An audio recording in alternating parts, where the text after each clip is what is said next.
Message I'm going to read. I'm going to read this message. I'm going to explain why it's important, and then I'm going to send this message out to a blockchain. And I'm using 3 different servers. There's the laptop that I'm on. There's this one that I've used to create this HTML here, which I believe is quite readable, even though it might look a little strange and is in different colors.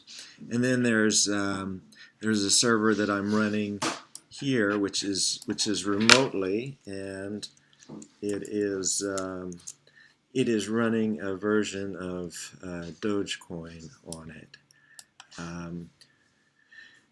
Somewhere the system that I'm there it is. You can run Dogecoin in a number of different places, but this is the one I'm going to be sending from. So again, I've created the message here and I'm sending it here. So let's just read it. First it says fast and cheap. That's just sort of the title. This is how I tend to title things.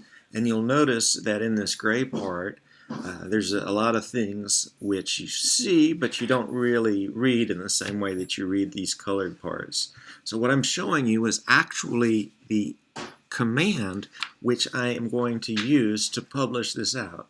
So this is full disclosure of how the system works. I'm showing you the exact command that I'm using.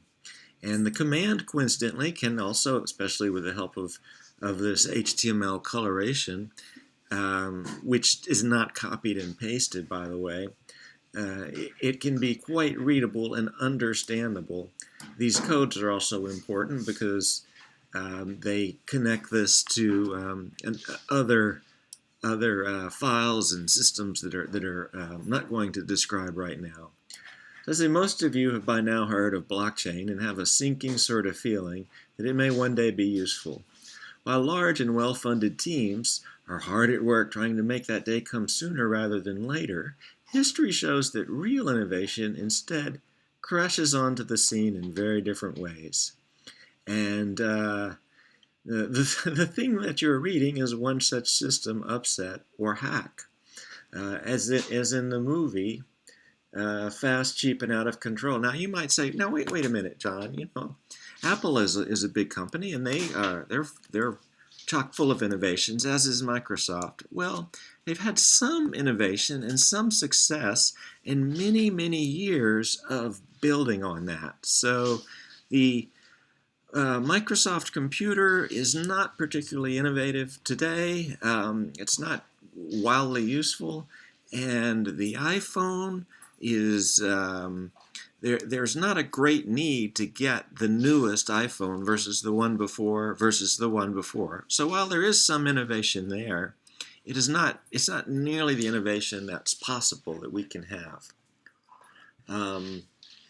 So let's see, the work of hackers is very different from the work of large company teams. It's quite often the hacker that finally wins the day because the hack is not bound by the politics and controls that easily squash innovation and allow for predictable level of bloat and status quo mediocrity, which must be supplemented by large marketing budgets and a glowing, solid relationship with both press and formal academia.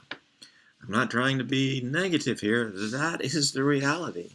That's the reality of the world that we're in right now, and this has really come to a head with the global pandemic because we see that these large, well-funded companies are not able to particularly move on a dime.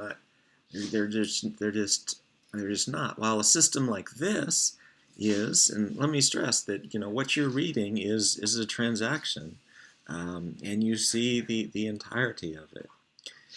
Indeed, it seems that the two worlds coexist with the first.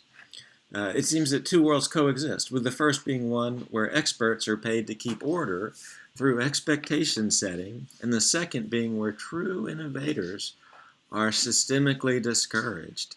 It's just kind of the way it works, even in the startup community. There's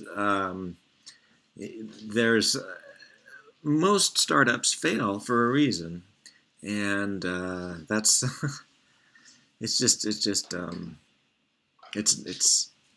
things don't function nearly as smoothly as one might imagine.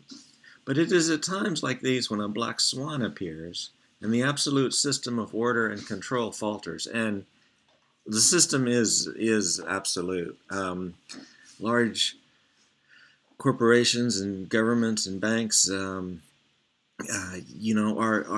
very much in control, and to the point where the people in control point this out themselves.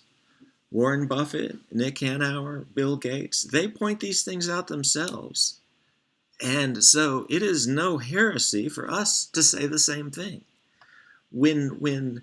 Um, when you have the leaders saying this, then you also get to say it yourself.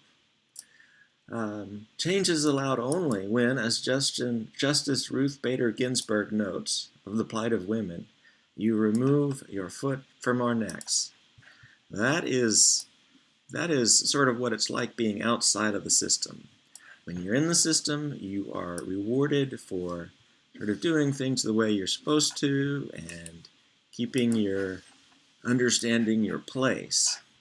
You are able to do some things, but it's in a very controlled way. Now let's see if this works. Yes, I did. So I pasted all of that into this remote server, and as you see, the different colors have disappeared, and now we see the transaction ID right here. This transaction, let's come over here and paste, and the this is less than a minute ago, 0 confirmations, but there's a 64% confidence already in this transaction. So the miners are highly confident about it, and here it is. It's all right here immediately. This can never be removed from the system. Not a word of this can be changed. You can't tell who wrote this unless the person, in that case, of course, it's me that you just saw do this, discloses that. But if I wanted to, you could trace back through all this and verify. I would be able to verify exactly who I am. So this system can have a monetary aspect to it. You can jump from currencies to currencies. This is a roadmap, and a roadmap to cryptocurrencies. And it's using systems that have been tested or in place, and they just work. They just work. There doesn't need to be a formal development effort to make this work. You saw I just did something with cut and paste spanning 2 systems. So that's sort of how all this fits together. And I